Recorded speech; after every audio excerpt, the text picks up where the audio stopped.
No, for example, tama. Ako, alam niyo naman, matanda na ako, hindi ako dapat umaakyat. But I try because I want to talk to you guys. Okay? Yes, ma'am. Hindi na yung nasa tama lang tayo. Kung tinitingnan ng mga pulis ang pagwawagayway ng bandila ay masama, gusto ko lang ipalap din sa inyo, sa mga pogi at magagandang mga kapulis dito, na ang pagwawagayway ng bandila ay signal ng pagmamahal ng mga taong bayan sa ating bayang Pilipinas. Hindi kami pumunta dito para makigulo. If what I have said to your superior earlier, ay gagawin ko, bababa ko dahil masakit na rin ang likod ko, I cannot stand for long. May spinal surgery ako.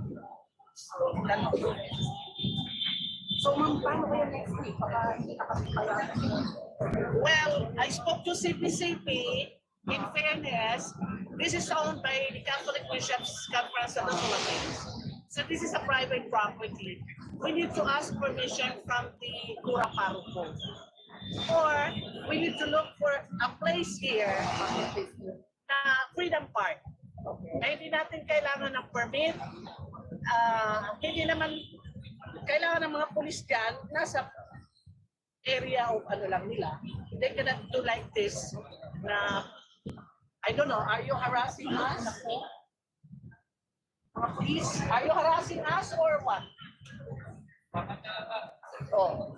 Kasi yung mere presence nyo, nanginginig na ito mga matatanda na ito mga kasama ko. Lalo ako, hindi nakamatanda dito. So, kung ano yung binitawan kong salita kanina, I love you guys. Yes. Hanggang ngayon, may security ako ng PSPG. Pero sinaulit ko, dahil ayokong dumating sa panahon na tawagan din ako tatanggalin dahil kailangan ng ibang VIP pa. IG people knows me very well. 35 years, for your info, mga bata pa kayo. For 35 years, I have a PSPG from Camp Club. Dahil marami na akong ginawa sa gobyerno. Okay? So mahal ko kayo. At mahal ka namin. Mahal namin kayo. Yes. Okay? At darating ang panahon, malalagay sa puso nyo na kayo ay protector of the people.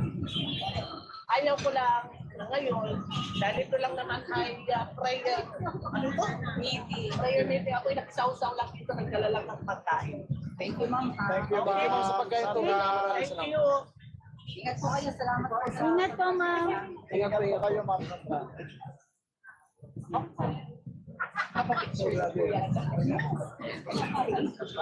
Grabe, napakaraming pulis pa rin, ano, mga kababayan po natin. Talagang full force talaga sila sa totoo lang. Ma'am Sandra, good evening po. Magtatanong lang po kami mga vloggers kasi marami po mga live viewers. Naka-live po kami lahat halos ngayon dito. Ako po si BMR Channel. Ma'am, tanong lang po, no? Ano po yung sinasabi ng mga pulisan sa atin dito ngayon sa ating pagkakatipon na to? Well, I don't find bad against the policemen downstairs. Kasi nakaparada ako sa tabi din nila, pinaradahan ko sila sa katabi nila. Kasi I feel that this PNP are our protectors. We love them, Yes. and I know by heart and by mind, they know na ang pinaglalaban natin ngayon ay para sa lahat. Yes. Pero I don't want also to antagonize with them kasi when I ask, pag bago ako umakyat dito na eka-eka, tinanong ko ba't naman ang dami-dami nyo? Yes. They said they just want to protect us. Which also, we have to understand kumagabi na. Pwede tayong ma-infiltrate dito. Palay mo, sila mismo, may mga intel sila na infiltrate tayo. O may mga siraulo ding tao na infiltrate tayo. Pagkakulo, buti lang kayo, makakatakbo ako. Mauuna na ako sa inyo dahil ang pagbaba ko, baka madulas pa ako dyan sa baba. Ano po? So, I'll give them the benefit of the doubt at itong mga pulis ngayon na supposedly, well, they are just following orders from their higher ups. And I can't blame them for that. Kailangan lang namin Hindi nga po pwede yun. Kasi nga, Nakaka-capture natin ang pinag-usapan nila mga kababayan kasi may microphone po sa GM. Hindi naman kasi rally. So, advantage po yan sa Kami atin. kasi ganito, no? Yung una namin dito. Pakinggan niyo po yung kanilang pinag-uusapan. Ano po yung paninita ng ginagawa po nitong Ngayon, opisyal ng pulis mga kababayan. itong mga ito, mga vlogger, sumusunod sila eh. Sumusunod eh. Sinusundan nila ako. Sabi ko na lang, Grab mo na lang, dito grab mo na lang ako. dito na lang sa Grab labas. ko na lang. Para hindi naman awkward dun sa solemnity, yung loob ng simbahan. Kaya dito na lang. Ngayon, Sir, nag-usap na po ba kayo ni Father? alam niyo, pumunta ako roon last week. Last week. Kausap ko yung isang, admin na personnel niya. Sinabi nga niya na dapat daw humingi ng permit. Sabi ko, hindi ito rally. Hindi kasi ito, nagpupunta lang kami rito para mag-pray. Mag-pray. Yun lang naman eh. Mag-pray lang dito eh. Hindi naman kami para mag-anuman o ano. Opo, wag lang maingay. Oo, Kasi, yun. pero sir, kasi pinapakita Pero na kasi ni Father yung na nga sinasabi nga ni ni Inta. may letter na kasi. Oo, may letter siya. Oo. Ako naman, nire-respeto ko yung kanyang karapatan na sumulat, na mag-request. Pero wala naman kami nilalabag Opo. na masama. Ito At kasi- ito kasi simbahan. Ay, ito po kasing shrine ay mag-aari ng simbahan. National shrine ito. Hindi po kasi siya Oo, kasi- dineclare na national shrine. Ano siya ito, po kasi ay- ito, itong simbahan, unang-una, ito ay puok dalanginan. Opo. Di ba? Ang ginagawa namin dito, nagpe-pray kami. Sige sir, Nagpe-pray. basta ang ano lang So, po ang is ano mo, ang prayer. ano, prayer dito. Kaya kami nagpunta rito para mag-offer ng pray. Pinagdadasal namin na maglinaw yung isip ni Pangulong Bongbong Marcos. Alam naman natin, nung ako'y nasa PIDEA, kitang-kita ko talaga yung 5 litrato na sumisinghot siya ng white powdery substance at Sir, nakunan ko ng statement lang po. yung confidential Sir, informant. Sa ngayon sir, bigyan namin kayo hanggang... Huwag mo naman kami bigyan ng palugit. Sir, Huwag- ano yun? Nag-usap na kayo. Pero hindi ako mauus sa kanya. Opo. Alam mo, Kernel, wag. Kasi oppression niya. Wag. Huwag kayo magbibigay. Hindi naman, sir. Hayaan nyo kami, Ano lang. Hayaan nyo lang kami Opo. bilang tao. Hayaan nyo lang kami umusal ng panalangin. Kasi ito naman, hindi ko naman sila mapaalis bilang bilang mga makabagong media. Nag-uusal lang na kami ng panalangin. Wala kaming anuman. Kung anuman yung mga lumalabas, Sir, after nito, mag-usap tayo sa police station. Invite kita. bakit? Mag-usap tayo doon. Hindi. Ano lang, Hindi. hindi po kahit na ano lang, usap lang tayo doon. Dito Wala naman after po, na lang ano. dito. Wala namang sa akin ilang beses na ako binakasuhan. Opo. Ilang Hindi beses naman na alam mga ano po, ilang mga beses na ako hindi ganoon. Kumbaga tayo nandito. Doon lang tayo ako naiintindihan ko yung trabaho ninyo, yung authority niyo para i-preserve yung yung peace and order, di ba? Pero andito ako, tinitiyak ko nga sa inyo na walang mangyayari na anumang masama dito. Dito, prayer lang talaga dito.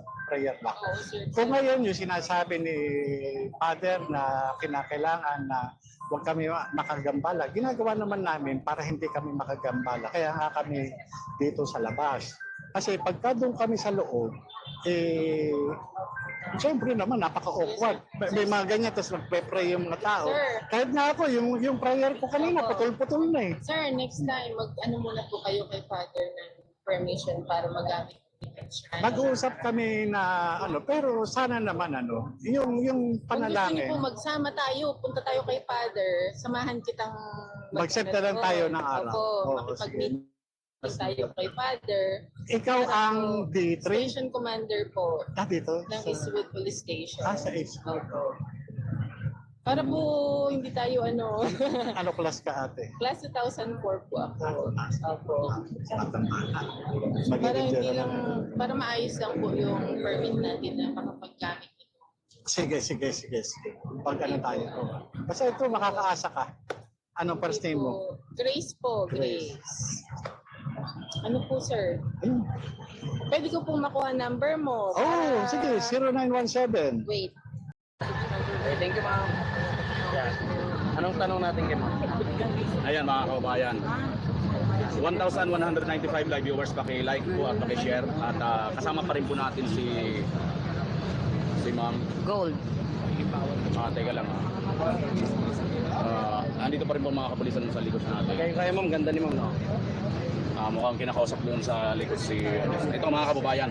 Ma'am, kanina lang po ano, iulit ko lang kasi kanina lang nangyari na nagkaroon nga po ng pag-announce si Vice President Sara Duterte. Kaya mo na yung sinabanap siya at saka si undergo Bustado. ng Busy yan sila. hair follicle drug test. At doon pa rin tayo pupunta ano. Kanina lang mayroon po akong kukunin lang po rito permission lang kay Dr. Lorraine. Mayroon kasi siya sa akin kanina sinin. Sabi niya, yung suggestion ni Mama, aywan ko lang kung magkakasasang-ayon po kayo rito. Sabi niya rito, may suggestion common point. Sabi niya, number 1, ganito ang leader at halal na pinagkatiwalaan ng taong bayan. Responsive to the people's demands, hindi yung porke nakaluklok na sa pwesto,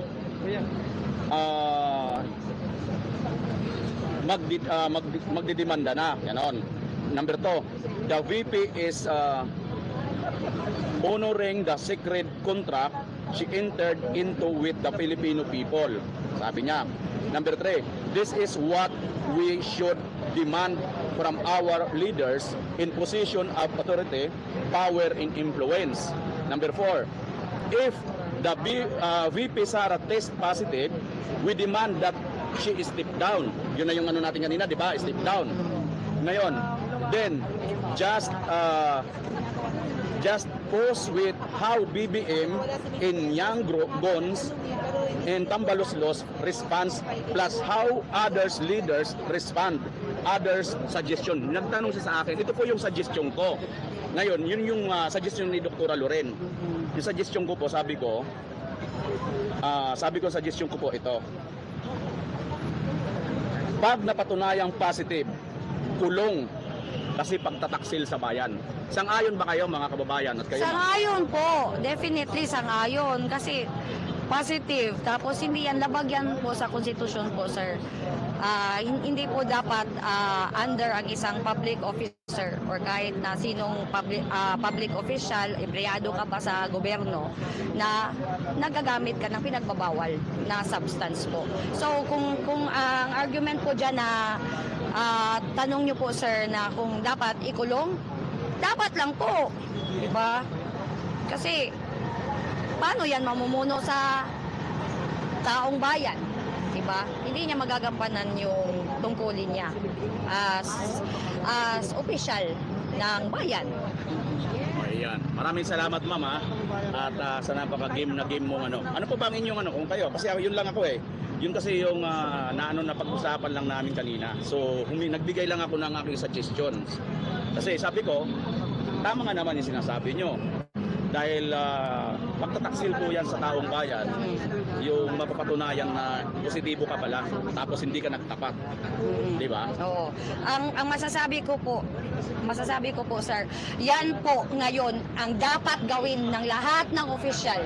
At kung empleyado or yan, executive, legislative, sa judiciary, lahat ng public officer kailangan mag-undergo ng drug test. At saka hair talaga, at saka merong mga kamera. Kasi baka iba yung kukunin na buhok, syempre positive. Ay, syempre negative, sir, kung example, iba yung kukunin na ano, di ba? O kaya dapat may mga kamera na nakatutok na hindi kamera lang ng mga kung yung mga kukunan natin na ahensya. Dapat para objective siya, hindi siya subjective lang na dapat halimbawa, kung sino ba ang representative na pwedeng kumuha doon para makuha yung tamang buhok. Baka hindi yung buhok niya, di ba? Di ba? Dapat nakatutok po. Yan po tayo, game lang tayo, sir, ma'am. Ito'y, hindi po kami nag-aano ng gulo dito po. Ang amin gusto, dinggin nyo lang po yung hinaing. Di ba? At kung napatunayan po na positive, ano man ang dapat gawin sa konstitusyon niya, yun, susundin natin, di ba? Ano ba yan? Di ba? Dismiss ba yan? Or kulong ba yan? Kung ano lang po, kasi hindi po ako abogado po, ma'am, sir. Ayun sa akin, kulong. Okay, thank you ma'am. Yan. Anong tanong natin kay ma'am? Ayan mga kababayan. 1,195 live viewers, paki-like po at paki-share. At kasama pa rin po natin si Ma'am. Gold. Teka lang. Andito pa rin po mga kapulisan sa likod natin. Kaya ma'am, ganda ni ma'am. No? Mukhang kinakausap doon sa likod si ito mga kababayan. Ma'am, kanina lang po ano, iulit ko lang kasi kanina lang nangyari na nagkaroon nga po ng announce si Vice President Sara Duterte. Ayaw mo na yan si willing Nabanap siya at saka si mag-undergo Gustavo. ng Busy yan sila. hair follicle drug test. At doon pa rin tayo pupunta no. Kanina lang mayroon po akong kukunin lang po rito permission lang kay Dr. Lorraine. Mayroon kasi siya sa akin kanina sinin. Sabi niya, yung suggestion ni Mama, aywan ko lang kung magkakasasang-ayon po kayo rito. Sabi niya rito, may suggestion common point. Sabi niya, number 1, ganito ang leader at halal na pinagkatiwalaan ng taong bayan. Responsive to the people's demands, hindi yung porke nakaluklok na sa pwesto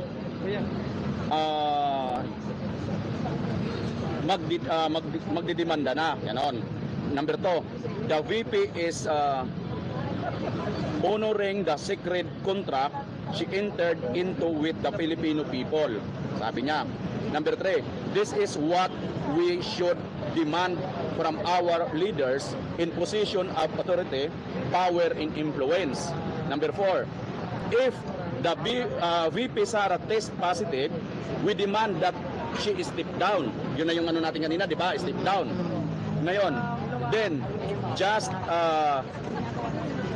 pose with how BBM in Young Gons and Tambaloslos response plus how others leaders respond, others suggestion. Nagtanong siya sa akin, ito po yung suggestion ko. Ngayon, yun yung suggestion ni Dr. Loren. Yung suggestion ko po, sabi ko suggestion ko po ito. Pag napatunayang positive, kulong kasi pagtataksil sa bayan. Sang-ayon ba kayo mga kababayan at kayo? Sang-ayon po. Definitely sang-ayon. Kasi positive. Tapos hindi yan labag yan po sa konstitusyon po, sir. Hindi po dapat under ang isang public officer or kahit na sinong public official, empleyado ka pa sa gobyerno, na nagagamit ka ng pinagbabawal na substance po. So kung ang argument po dyan na tanong nyo po, sir, na kung dapat ikulong, dapat lang po. Diba? Kasi paano yan mamumuno sa taong bayan? Diba? Hindi niya magagampanan yung tungkulin niya as official ng bayan. Ayan. Maraming salamat, Mama. At sa napaka-game na game mo ano. Ano po bang inyong kung kayo? Kasi yun lang ako eh. Yun kasi yung na pag-usapan lang namin kanina. So, nagbigay lang ako ng aking suggestions. Kasi sabi ko, tama nga naman yung sinasabi nyo. Dahil pagtataksil po yan sa taong bayan, yung mapapatunayan na positibo ka pala, tapos hindi ka nagtapat. Di ba? Oo. Ang masasabi ko po, sir, yan po ngayon ang dapat gawin ng lahat ng opisyal. At kung empleyado or yan, executive, legislative, sa judiciary, lahat ng public officer kailangan mag-undergo ng drug test. At saka hair talaga, at saka merong mga kamera. Kasi baka iba yung kukunin na buhok, syempre positive. Ay, syempre negative, sir, kung example, iba yung kukunin na ano, di ba? O kaya dapat may mga kamera na nakatutok na hindi kamera lang ng mga kung yung mga kukunan natin na ahensya. Dapat para objective siya, hindi siya subjective lang na dapat halimbawa, kung sino ba ang representative na pwedeng kumuha doon para makuha yung tamang buhok. Baka hindi yung buhok niya, di ba? Di ba? Dapat nakatutok po. Yan po tayo, game lang tayo, sir, ma'am. ito'y hindi po kami nag-aano ng gulo dito po. Ang amin gusto, dinggin nyo lang po yung hinaing. Di ba? At kung napatunayan po na positive, ano man ang dapat gawin sa konstitusyon niya, yun, susundin natin, di ba? Ano ba yan? Di ba? Dismiss ba yan? Or kulong ba yan? Kung ano lang po, kasi hindi po ako abogado po, ma'am, sir. Ayun sa akin, kulong. Okay, thank you, ma'am. Yan. Anong tanong natin kay ma'am? Ayan mga kababayan. 1,195 live viewers, paki-like po at paki-share. At kasama pa rin po natin si ma'am. Gold. Teka lang. Andito pa rin po mga kapulisan sa likod natin. Kaya ma'am, ganda ni ma'am, no? Mukhang kinakausap doon sa likod si ito mga kababayan. Ma'am, kanina lang po ano, iulit ko lang kasi kanina lang nangyari na nagkaroon nga po ng pag-announce si Vice President Sara Duterte. Ayaw mo na yan, willing sinabanap po siya siya sa mag-undergo Bustado. ng Busy yan sila. hair follicle drug test. At doon pa rin tayo pupunta ano. Kanina lang mayroon po akong kukunin lang po rito permission lang kay Dr. Lorraine. Mayroon kasi siya sa akin kanina sinin. Sabi niya, yung suggestion ni Mama, aywan ko lang kung magkakasasang-ayon po kayo rito. Sabi niya rito, may suggestion common point. Sabi niya, number 1, ganito ang leader at halal na pinagkatiwalaan ng taong bayan. Responsive to the people's demands, hindi yung porke nakaluklok na sa pwesto,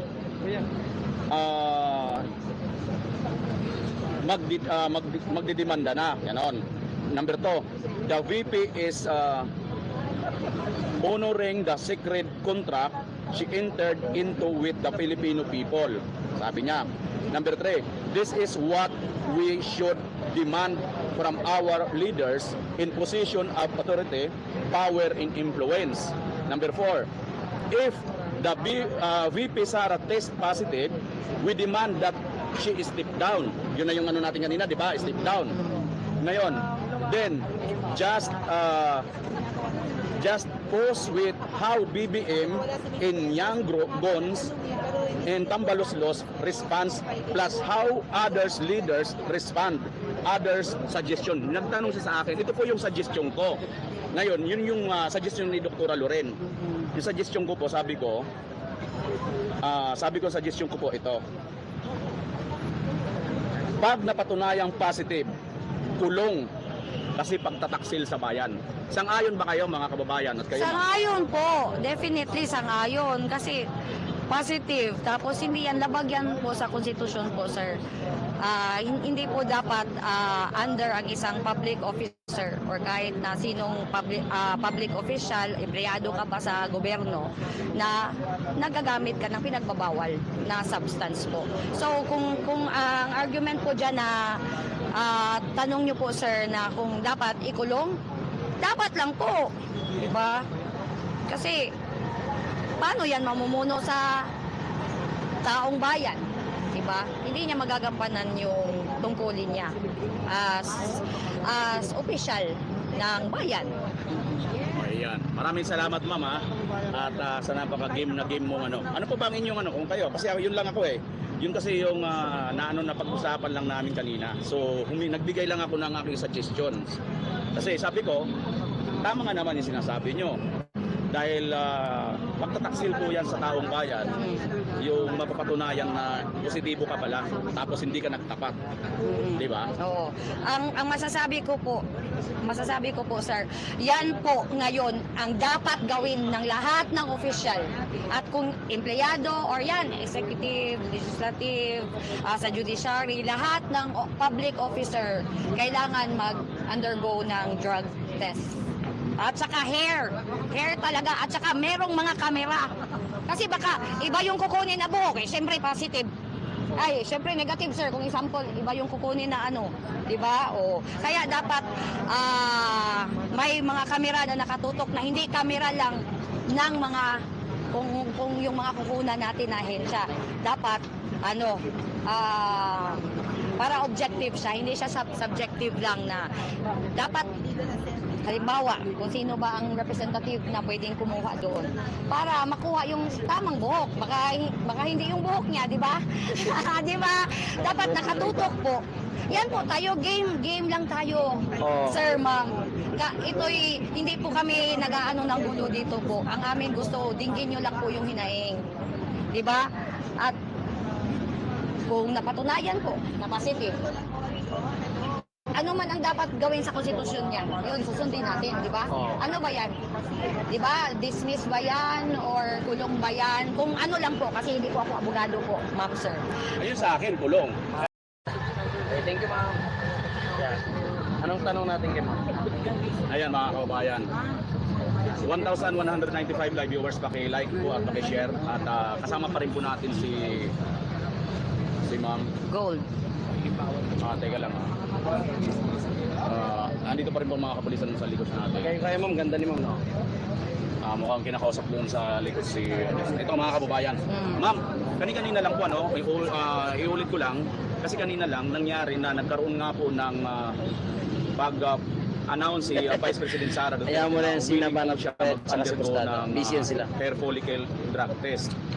At doon pa rin tayo pupunta, no? Kanina lang mayroon po akong kukunin lang po rito permission lang kay Dr. Lorraine. Mayroon kasi siya sa akin kanina sinin. Sabi niya, yung suggestion ni Mama, aywan ko lang kung magkakasasang-ayon po kayo rito. Sabi niya rito, may suggestion common point. Sabi niya, number 1, ganito ang leader at halal na pinagkatiwalaan ng taong bayan. Responsive to the people's demands, hindi yung porke nakaluklok na sa pwesto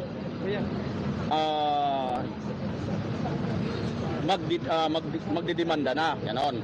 Number 2, the VP is honoring the sacred contract she entered into with the Filipino people. Sabi niya. Number 3, this is what we should demand from our leaders in position of authority, power, and influence. Number 4, if the VP Sara test positive, we demand that she is step down. Yun na yung ano natin kanina, di ba? Step down. Ngayon, then just post with how BBM in Young Gons and Tambaloslos response plus how others leaders respond, others suggestion. Nagtanong siya sa akin, ito po yung suggestion ko. Ngayon, yun yung suggestion ni Dr. Loren. Yung suggestion ko po, sabi ko suggestion ko po ito. Pag napatunayang positive, kulong kasi pagtataksil sa bayan. Sang-ayon ba kayo mga kababayan at kayo? Sang-ayon po. Definitely sang-ayon. Kasi positive. Tapos hindi yan labag yan po sa konstitusyon po, sir. Hindi po dapat under ang isang public officer or kahit na sinong public official, empleyado ka pa sa gobyerno, na nagagamit ka ng pinagbabawal na substance po. So kung ang argument po dyan na tanong nyo po, sir, na kung dapat ikulong, dapat lang po. Diba? Kasi paano yan mamumuno sa taong bayan? Diba? Hindi niya magagampanan yung tungkulin niya as official ng bayan. Ayan. Maraming salamat, Mama. At sa napaka-game na game mo ano po ba ang inyong kung kayo? Kasi yun lang ako Yun kasi yung na pag-usapan lang namin kanina. So, nagbigay lang ako ng aking suggestions. Kasi sabi ko, tama nga naman yung sinasabi nyo. Dahil pagtataksil po yan sa taong bayan, yung mapapatunayan na positibo ka pala, tapos hindi ka nagtapat. Di ba? Oo. Ang masasabi ko po, sir, yan po ngayon ang dapat gawin ng lahat ng official. At kung empleyado or yan, executive, legislative, sa judiciary, lahat ng public officer kailangan mag-undergo ng drug test. At saka hair talaga, at saka merong mga kamera. Kasi baka iba yung kukunin na buhok, syempre positive. Ay, syempre negative, sir, kung example, iba yung kukunin na di ba? O kaya dapat may mga kamera na nakatutok na hindi kamera lang ng mga kung yung mga kukunan natin na ahensya. Dapat para objective siya, hindi siya subjective lang na dapat halimbawa kung sino ba ang representative na pwedeng kumuha doon para makuha yung tamang buhok. Baka hindi yung buhok niya, di ba? Di ba? Dapat nakatutok po. Yan po tayo, game lang tayo, sir, ma'am. Ito'y, hindi po kami nag-aano ng gulo dito po. Ang amin gusto, dinggin nyo lang po yung hinaing. Di ba? At kung napatunayan po na positive, ano man ang dapat gawin sa konstitusyon niya, yun, susundin natin, di ba? Ano ba yan? Di ba? Dismiss ba yan? Or kulong ba yan? Kung ano lang po, kasi hindi po ako abogado po, ma'am, sir. Ayun sa akin, kulong.